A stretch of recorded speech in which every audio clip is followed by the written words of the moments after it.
हो, तो माझ्यावर कितीही चिडला तरी मी चिडू शकत नाही ना त्याच्यावर. काळजी करू नको, तुमची आई समर्थ आहे तुमची काळजी घ्यायला. ते काही नाही, मला तुला भेटायचंय, तुझ्याशी बोलायचंय. हॅलो हॅलो जेसी, आवाज येत नाहीये तुझा. हॅलो हॅलो हॅलो, तुला ऐकू येते का मी काय बोलते ते? मला वाटतंय रेंजचा प्रॉब्लेम आहे. हॅलो, हा काय म्हणालीस?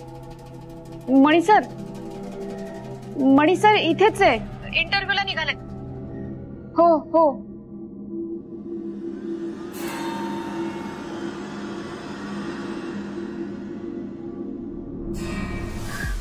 मॅडम, अहो मणी सर होते माझ्या समोर, त्यांच्या समोर कशी बोलणार होते मी तुमच्याशी?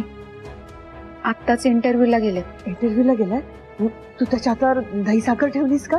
मॅडम, अहो घरात काहीच सामान आणलेलं नाहीये अजून. खरं तर मणीच्या आयुष्यातला किती महत्वाचा दिवस आहे आज. म्हणजे तू स्वतःच्या हिमतीवर नोकरीसाठी इंटरव्ह्यूला चालला आणि जाताना त्याला आशीर्वादही देता नाही आला. खरं तर तुमच्या दोघांच्या आयुष्याची नवीन सुरुवात झाली आणि ते काही नाही, मी येते तिथे. मला मणीला भेटायचंय, मग त्याला रागवायचं तेवढं रागवू दे, बस मला तुझ्याशी बोलायचंय. मॅडम, अहो पण तुम्ही मणी सरांना कशा भेटणार?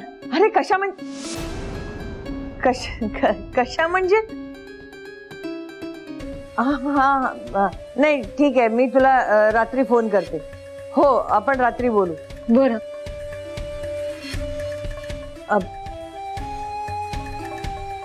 ठीक आहे.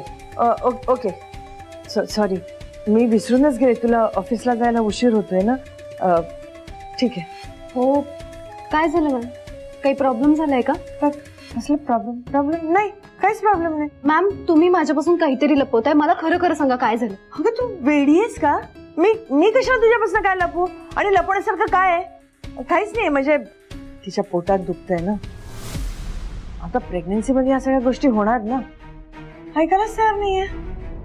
तुला ऑफिसला जायला उशीर होतोय ना, तू निघ. आणि रात्री तुला उशीर होणार आहे ना, सांभाळून ये. ठीक आहे, जा, काळजी करू नको. ओके मॅम, पण प्लीज तुम्ही काळजी घ्या. Bye bye.